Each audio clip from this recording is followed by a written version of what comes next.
কর্মী এবং আমার অবজারভার ইমরান হোসেন পরামানিক, আমার আর এক রানা ভাই আছে, সবাইকে অসংখ্য ধন্যবাদ।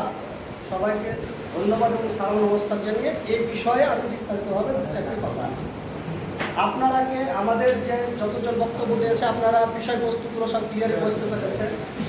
তবুও আমি লাস্ট দু একটা কথা বলে শেষ করে দেব। বিষয়টা হচ্ছে আমাদের ব্লক নেতৃত্বরা একটা এর মধ্যে একটা আমাদের মিটিং ডাকা হয়েছিল। ওখানে আমি অঞ্চল প্রেসিডেন্ট হিসাবে ওখানে ছিলাম। বিষয়টা 8টা অঞ্চলে, আমাদের টোটাল 1 নম্বর ব্লকে 8টা অঞ্চল, 24টা পঞ্চায়েত সমিতি।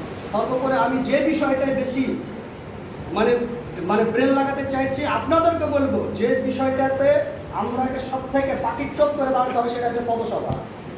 পদসভা এমন একটা জিনিস, সেটা থেকে উত্তর দেওয়া যায় বিরোধীদেরকে। গ্রামের মানুষকে মাইকের আওয়াজ যতদূর যাবে, আমাদের রাজ্য সরকার কি করেছে, আমাদের মাননীয় মুখ্যমন্ত্রী কি করেছে, আমাদের বিধায়ক কি করেছে, আমাদের এমপি কি করেছে, তার খতিয়ানগুলো তুলে দেওয়া হবে। বিগত 2011 সাল থেকে পেছন দিকে সিপিএম কি করেছে, কংগ্রেস কি করেছে, সেগুলো বলা হবে। তাই পদসভাটাতে প্রথম আমার চোখ থাকবে। আমার পদসভা আমাদের অঞ্চলে 7 নম্বর হাবাসপুর অঞ্চলে 3টা পদসভা দেওয়া আছে, 14, 16 এবং 18।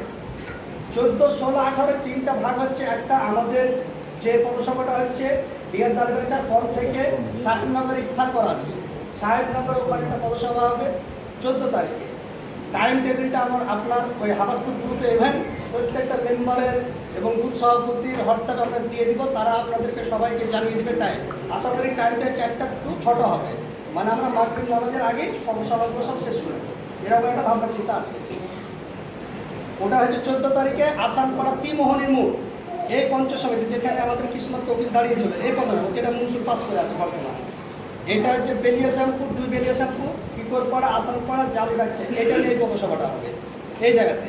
আর 3 নম্বর পদসভাটা 18 তারিখ হবে মহাপুরে, 2 ওলাপুর, মানে মজুবর আর আমার জনপ্রতিনিধি সাপিয়ার রহমান আঞ্চানঘাটি, ওখানে আছে।